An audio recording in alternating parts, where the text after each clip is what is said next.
Mr. Chancellor, Mr. Chair, Mr. President, faculty and staff, honored guests, graduates, parents, ladies and gentlemen, I am most deeply honored to receive this Doctor of Laws degree.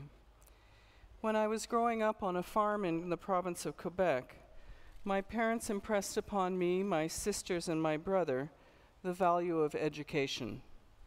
Well, 2 of my sisters are doctors, 1 is a lawyer, and 3 of us, believe it or not, are accountants.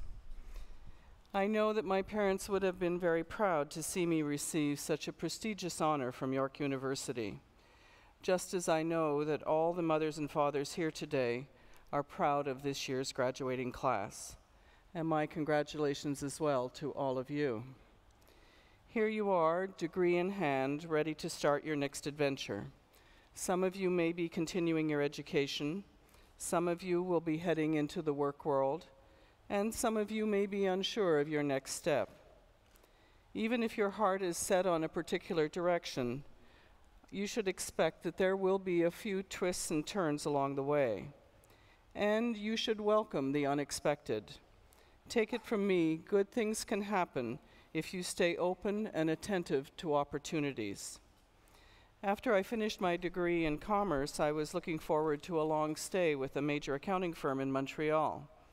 And early in my career, however, I had the opportunity to transfer to the Quebec City office. I have to admit that my French was not very good at the time, but I grabbed the opportunity and immersed myself in a new environment. It was difficult, but I learned. And in fact, it turned out to be a decision that conferred many gifts, not the least of which was greater understanding of and appreciation for the bicultural nature of this country. Sometimes success and satisfaction take forms that we don't expect. While I was in Quebec City, for example, I was quite content to carry out my work under the radar. I wanted to make a contribution, but had absolutely no desire for the spotlight. Quite frankly, I didn't know what was in store for me. Today, as Auditor General, I have a public role, one that has led to experiences and challenges that I could never have imagined. Along with my staff, I provide the information to Parliament that it needs to hold the government to account for its stewardship of public funds. For me, this is more than a job. It is, in fact, a sacred trust. And it's an awfully long way from that farm in Quebec. With hindsight, I can see that the twists and turns of my career were not taking me off course. They were, in fact, an integral and essential part of my journey. So no matter what goals we set or don't set for ourselves, we're guaranteed to find ourselves at times in unfamiliar territory. In our work today, when we start an audit, we rarely know where it will end or what we will find. If we go into the task with too many preconceived notions and expectations, we may not ask the right questions, and we may miss out on what's really important. So we need to keep an open mind. We need to give people the benefit of the doubt. But I've also learned that it's important to question authority. In our system of government, my staff and I have the freedom to operate independently. And that independence allows me, in fact, impels me to communicate frankly, even if it means voicing criticism. So to the graduates, during your working life, you may find yourselves in situations where the right thing to do is to speak the truth to someone in authority, truth that may imply a good dose of criticism. And if so, I encourage you to muster your courage and stand up for what you believe to be right. When you do enter the work world, I encourage you to find ways to make a difference.